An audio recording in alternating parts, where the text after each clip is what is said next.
Welcome to my channel, my name is Crabbit, and today we're going to be ranking every story boss in Star Wars Jedi Survivor from easiest to hardest. Spoilers ahead, obviously.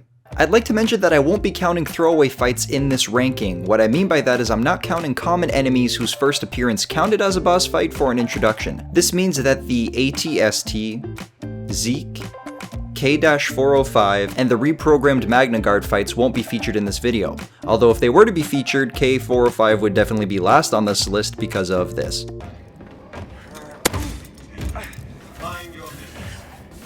Disrespectful little shit. With all that being said, let's start off with our number 9 spot, Tang Luesh. The reason I'm putting him as the easiest is because he's just a regular bounty hunter with a lightsaber, so yeah. On top of that, I actually don't think he managed to hit me a single time during my first playthrough. His moves are predictable, his unblockables are easy to dodge, and he really does deserve this last spot. Coming in at number 8, we have the Dryya Thorn fight. I mean, the only reason this boss exists is to give you the crossguard stance, which is also why he's above Tang Luesh. He's only slightly more annoying than the last fight because he has this ability to go invisible, and you can't really hit him until he attacks first, which is pretty annoying, so yeah. At the number 7 spot, we have the Ninth Sister. Now don't get me wrong, I love this character and her story, but she really wasn't all that much of a threat in this game. I really believe that this fight exists to show the player how much Cal has grown as a Jedi from the last game in terms of his power. Now in my first playthrough I did die once because I didn't quite understand the force parry ability that accompanied the dual saber stance, but once I figured it out, the fight was pretty straightforward. Also, can we just take a second to appreciate how badass her entrance was? In chasing shadows, I have been stopped!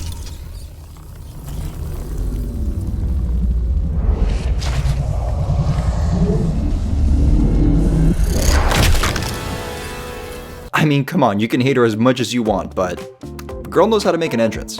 At number 6, we have the Skriton. Now, I know at the beginning of the video I said I wasn't counting reoccurring enemy types, but honestly, this fight gave me a run for my money. I mean, to be fair, I was playing on Jedi Grandmaster difficulty, which means his unblockable attacks were literally a one-shot, but I died to this thing more times than I'd like to admit, so good on you, Skriton. You were a pain in my ass.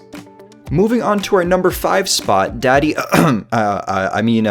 Vader. Now don't get me wrong, I absolutely love Seer as a character, but the second Vader stepped into the new Jedi archives, I knew Seer wasn't getting out alive. Now, yes, she is a very powerful Jedi, but come on, we're talking about the Chosen One here. This fight was frustrating to me on a multitude of levels, and that wasn't just because of the difficulty.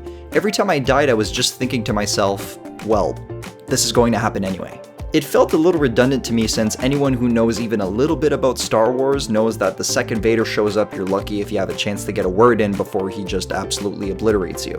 The reason I think the game developers chose to make Seer fight Vader was to give her a big and honorable send-off, which she absolutely deserves as a character, but still, we all knew what was going to happen the second he showed up. I even saw people online saying that Vader's health bar was a patience meter, and if that doesn't tell you how the community saw this fight, I don't know what will.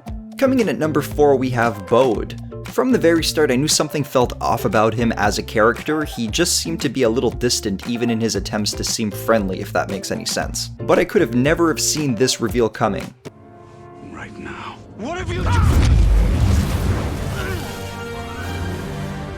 My jaw literally dropped to the floor when he revealed that he used to be a Jedi. Now, you do fight Bode twice, but I'm only going to be counting a second fight since the first is scripted and you'll get the same cinematic whether you win or lose. And don't get me wrong, he's definitely a formidable opponent, but strangely enough, I didn't have all that much difficulty beating him on my first playthrough.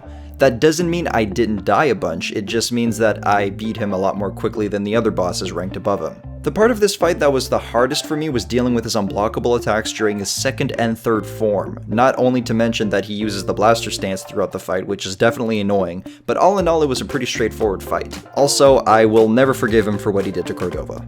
At number 3 we have Dagan Gera.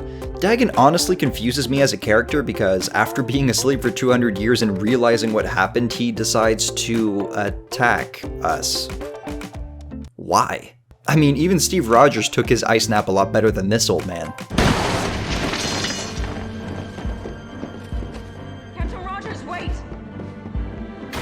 Okay, maybe he didn't, but I mean, he didn't try to kill anyone. All jokes aside, I do actually enjoy him as a character, even though in my eyes his anger and ambitions are misplaced.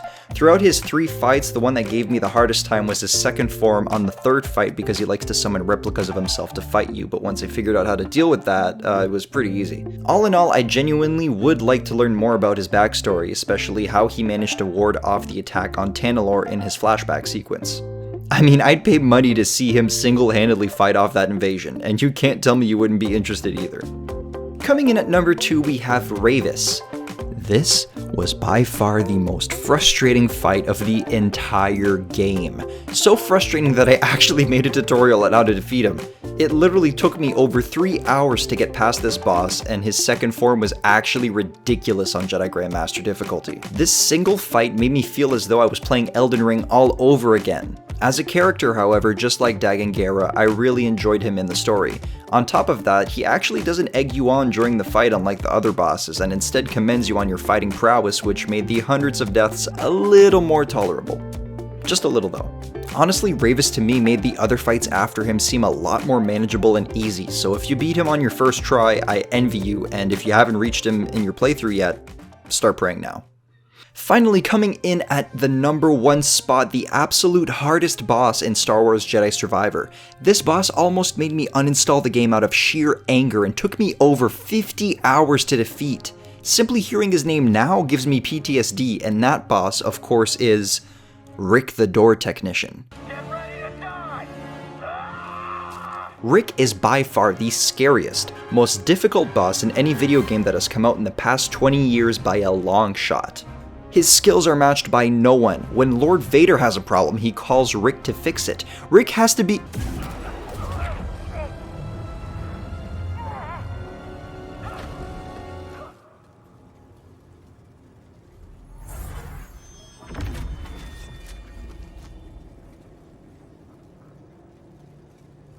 Oops.